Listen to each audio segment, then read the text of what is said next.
ये बात बिल्कुल सही है कि प्रतिभा किसी की मोहताज नहीं होती। अगर आपके अंदर टैलेंट है, हुनर है, तो आपको आगे बढ़ने से कोई नहीं रोक सकता। आपको इतिहास रचने से कोई नहीं रोक सकता। बात जब हो रही हो आज भारत में, पाकिस्तान में, नेपाल में चल रहे सिक्के के, रुपए पैसे की बात जब हो रही हो, डाक व्यवस्था की, जिससे हम आप इस दुनिया के तमाम लोग संदेशों को इधर उधर भेज पाते हैं, और बात जब हो रही हो आवागमन की, आज बन रही बड़ी बड़ी सड़कों की, महामार्गों की, तो फिर ऐसे में उस शख्सियत का नाम कैसे नहीं लिया जा सकता है, उस सुल्तान का नाम कैसे नहीं लिया जा सकता है, जिसने इन सब के विकास में महत्वपूर्ण योगदान दिया और भारत को एक नई पहचान दी, भारत को नई बुलंदी पे पहुंचाया उस शख्स ने। और जिसने आगरा में जिस तरह से ताजमहल है शाहजहाँ का, शाहजहाँ ने जो बनवाया था, बिल्कुल उसी की तरह उसका मकबरा बनाया गया बिहार के सासाराम में, और जिसे भारत का दूसरा ताजमहल भी कहते हैं। आज हम जिस शख्स की बात कर रहे हैं, जिस सुल्तान की बात कर रहे हैं, उनका नाम है शेर शाह सूरी। जी हाँ, बिल्कुल सही सुना आपने। उनका नाम है शेर शाह सूरी। उनके बचपन का नाम फरीद था और उनको ये शेर शाह का लक़ब मिला था, ये एक उपाधि मिली थी। इसके पीछे जो कहानी बताई जाती है वो ये है कि एक बार वो अपने मालिक जो थे, बादशाह बनने से पहले वो जिसके पास रहते थे, जिसके अंडर में काम किया करते थे, उनका नाम था नवाब खान लुहानी, जो बिहार के थे। और इनके साथ में वो गए थे जंगल में, और ये जो नवाब खान लुहानी थे, इनके मालिक फरीद खान के, वो गए थे शिकार करने के लिए जंगल में, और तभी अचानक एक शेर इन पे हमला बोल देता है। काफ़ी घबरा जाते हैं नवाब खान लुहानी, लेकिन ये जो फरीद खान होते हैं, ये बिल्कुल डरते नहीं हैं, बड़ी हिम्मत के साथ अकेले शेर का मुकाबला करते हैं, लड़ जाते हैं शेर से, और थोड़ी ही देर में उसे मार करके ला करके अपने मालिक के सामने रख देते हैं, हाजिर कर देते हैं। फरीद खान के इस जज्बे को देख करके, इस हौसले और हिम्मत को देख करके नवाब खान लुहानी बड़े खुश होते हैं, और उन्हें यानी फरीद खान को एक नया नाम देते हैं, शेर शाह। और तब से इनको शेर शाह के नाम से जाना जाता है, क्योंकि इनका जो ख़ानदान था ये सूरी ख़ानदान था, इसलिए इनके नाम के अंत में सूरी लगाया जाता, शेर शाह सूरी कहा गया इन्हें तब से। और उससे पहले फरीद खान के नाम से जाने जाते थे ये। आपको बताते चलें कि शेर शाह सूरी जो सुल्तान हुए, अपने समय के बड़े थोड़े समय के लिए हुए, लगभग 4 या 5 साल के, और उसी 4-5 साल के समय में इन्होंने भारत में बहुत बड़े बड़े काम किए। पूरे भारत के लिए, पूरी दुनिया के लिए इन्होंने मिसाल कायम की। इन्होंने 4 ही 5 साल के समय में एक बहुत अच्छा ये काम किया कि आज जो रुपए पैसे का लेन देन होता है, जो सिक्के का प्रचलन है, वो शुरुआत शेर शाह सूरी ने ही हिंदुस्तान में की थी, इस मुल्क भारत में की थी। और जो संदेशों को आज हम इस तरह से तमाम सारे सोशल मीडिया के माध्यम से भेज देते हैं, उस ज़माने में ये सारी चीज़ें नहीं थी, बल्कि चिट्ठी और पत्री के माध्यम से संदेशों को भेजा जाता था, यानी डाक व्यवस्था थी। और इसमें काफ़ी सारा सुधार, काफ़ी सारा विकास इसका शेर शाह सूरी ने किया। इन्होंने भारत को एक नई पहचान देने की कोशिश की, बहुत आगे ले जाने की कोशिश की। शेर शाह सूरी 1540 ईस्वी में सुल्तान की गद्दी पर बैठे और 1545 ईस्वी तक इन्होंने हुकूमत किया। लेकिन इस थोड़े से समय में इतने सारे कारनामे किए इन्होंने, जिनसे हम सभी को सीख लेने की ज़रूरत है, सीखने की ज़रूरत है, आगे बढ़ने की ज़रूरत है, इनसे मोटिवेट होने की ज़रूरत है। आपको बताते चलें कि आज जब सड़कों की बात होती है तो ग्रैंड ट्रंक रोड का नाम कौन नहीं जानता। बहुत लंबी सड़क है, हिंदुस्तान की सबसे लंबी सड़क है ये, और इसे सबसे ज़्यादा इसमें जो मरम्मत का कार्य किया गया वो शेर शाह सूरी ने किया था। और शेर शाह सूरी ने ही अपने साम्राज्य को अलग अलग हिस्सों में बांटा और हर हिस्से को सरकार नाम दिया। ये सारा काम शेर शाह सूरी ने किया। लेकिन जब अंग्रेज़ों की हुकूमत आई हिंदुस्तान में, तो उन्होंने क्या किया कि इन सारी चीज़ों पे अपना ठप्पा लगा दिया ताकि लोग उनके नाम से जाने। लेकिन सच्चाई तो छुपती नहीं है, वक्त चाहे इतना गुजर जाए, वक्त चाहे जो आ जाए, सच एक रोज़ सामने आके रहता है। ये सारे काम शेर शाह सूरी ने किया।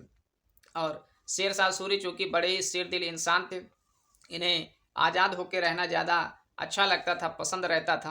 हालांकि कुछ समय इन्होंने जो मुग़ल काल के सुल्तान थे उनके अंडर में भी रह के काम किया था जब ये राजा नहीं बने थे। लेकिन इन्हें किसी के अंडर में रह के ज़्यादा किसी के अंडर में रहना, काम करना ये पसंद नहीं था। इसलिए ये फिर वहाँ से छोड़ करके ये फिर अपने मालिक के पास आ गए थे, यानी जिनका नाम नवाब खान लुहानी था, बिहार में जो थे। और वहाँ पे आकर के जब इन्हें जो है राजगद्दी मिली, जब ये बादशाह बने, तो इनका मुकाबला जो है हुमायूं से होता है, और हुमायूं को भी इनसे हार मिलती है। हुमायूं भी भाग जाते हैं और फिर ये जा कर के गद्दी पे बैठते हैं, एक बड़े सुल्तान बन जाते हैं शेर शाह सूरी। शेर शाह सूरी ने आने जाने के लिए जिस सड़क को सबसे ज़्यादा मरम्मत किया वो ग्रैंड ट्रंक रोड है। आज जो हम देखते हैं कि सड़क के किनारे पेड़ पौधे लगाने की व्यवस्था जो दिखाई दे रही है, और पेड़ पौधों पे ये सड़कों पे जो है जो पत्थर जगह जगह लगाए जाते हैं जिस पे दूरियां लिखी रहती हैं कि ये इतने किलोमीटर है, यहाँ से यहाँ की दूरी इतने किलोमीटर है, यानी दूरियां नापने की ये सारे जो प्रणालियां हैं, जो तरीके हैं, ये सभी चीज़ें अपने ज़माने में शेरशाह सूरी ने किया था, जो आज हम लोग बिल्कुल देख सकते हैं। राहगीरों के आराम के लिए सराय बनवाए इन्होंने शेरशाह सूरी ने, और जो सड़कों के पास जो है पेड़ पौधे लगाए ताकि लोग आराम कर सकें, उनको यहाँ पे छाया मिल सके। इस तरह की तमाम सारी व्यवस्थाएं की उन्होंने। दूरियां नापने के लिए जो ये खास तरीका अपनाया जाता है, आज सड़कों के किनारे आप अक्सर देखते हैं 2 किलोमीटर 4 किलोमीटर जिस पे लिखा रहता है, इसको शेरशाह सूरी ने ही शुरू किया था अपने समय में। और ये जो ग्रैंड ट्रंक रोड है जिसके बारे में हम सभी जानते हैं, नाम सुने होंगे, ये इतनी लंबी है कि कोलकाता से लेकर के ये पेशावर तक जाती है, यानी जो कि पाकिस्तान में है। शेरशाह सूरी ने ही जगह जगह पर कुएँ खुदवाए, मस्जिदें बनवाई और सराय बनवाए लोगों के लिए ताकि लोग आराम कर सकें। इसके अलावा शेरशाह सूरी ने अनेक सड़कें बनवाई, सिर्फ ग्रैंड ट्रंक रोड ही नहीं बनवाए थे उन्होंने, इसके अलावा भी और सारी सड़कें बनवाई थी। और भ्रष्टाचार को जड़ से मिटाना चाहा शेरशाह सूरी ने।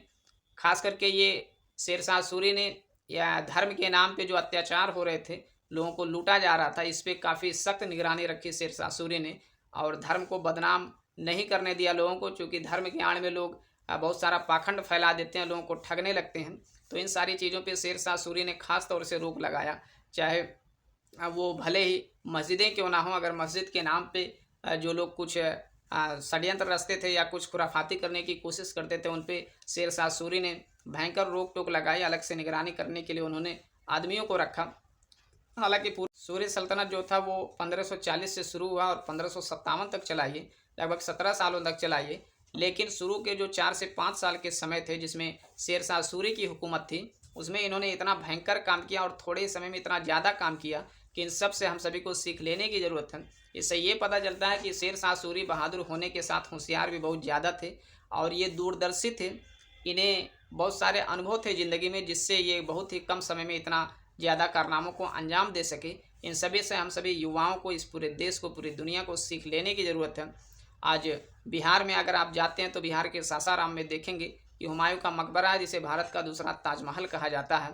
आप जरा सोचिए कि ये कितनी ऊंची और कितनी दूरदर्शी सोच थी शेरशाह सूरी की, कि उन्होंने डाक व्यवस्था जैसी प्रणाली का जो विकास किया, इतना सारा उसे मॉडिफाई किया ताकि लोगों को संदेशों को ले जाने में, लाने में बड़ी आसानी हो सके। उन्हें ये मालूम था कि इससे जो है लोगों की विचारधाराएं जब मिलेंगी और जो काम बहुत ज़्यादा समय में होता वो कम समय में होने लगेगा, तो बाकी जो शासन प्रक्रिया है वो तेज़ी से हो पाएगी। सड़कों के निर्माण पे खास तौर से उन्होंने ध्यान दिया और सड़कों की मरम्मत करवाई खूब अच्छे से, और लेन देन में लोगों को परेशानियां ना हो। अगर हम इतिहास उठा के पढ़ेंगे तो देखेंगे पहले जब लेन देन की प्रक्रिया शुरू हुई तो लोगों को काफ़ी परेशानी होती थी, बड़ी दिक्कतें आती थी। इन सब में सुधार करके शेरशाह सूरी ने अपना दिमाग लगाया और एक अच्छा सिस्टम ये विकसित किया कि अब पैसे से अगर लेन देन किया जाएगा तो सारी चीज़ें बड़ी आसान हो जाएंगी, बड़ी अच्छी हो जाएंगी। और फिर रुपए का प्रचलन हुआ, जो आज हिंदुस्तान में, पाकिस्तान में, नेपाल में, बांग्लादेश में, कई सारे देशों में आज रुपए का प्रचलन है, सिक्के का प्रचलन है, जिससे हम चीज़ों को आसानी से ले दे सकते हैं। जो व्यापार की प्रक्रिया है वो शुरू हो सकती है। तो इन सारे कारनामों से पता यही चलता है कि शेरशाह सूरी वाकई बड़े ही दूरदर्शी थे। बहादुर होने के साथ साथ उनकी जो सोचने समझने की शक्ति थी, जो दूरदर्शिता थी, वो बड़ी ही उच्च क्वालिटी की थी। आज हम सभी को, सारे नौजवानों को, बच्चे को शेरशाह सूरी से सीख लेने की ज़रूरत है। वो मुग़ल सेना जिससे लोग थरथरा जाते थे, जो कांपते थे, शेरशाह सूरी एक ऐसे शासक थे जिन्होंने मुग़ल सेना को हराया और हरा करके खुद जो है ये कब्जा जमा लिए जा करके। तो इससे भी ये पता चलता है कि शेरशाह सूरी के अंदर बहादुरी बहुत ज़्यादा थी। और पीछे की घटना आप जान ही चुके हैं कि जो शेर से लड़ करके शेर को मार करके अपने मालिक के सामने ला के रख देता है, वो आदमी कितना बहादुर होगा। तो हम सभी को बिल्कुल ज़रूरत है शेरशाह सूरी जैसे महान बनने की, बहादुर बनने की, शेर दिल बनने की।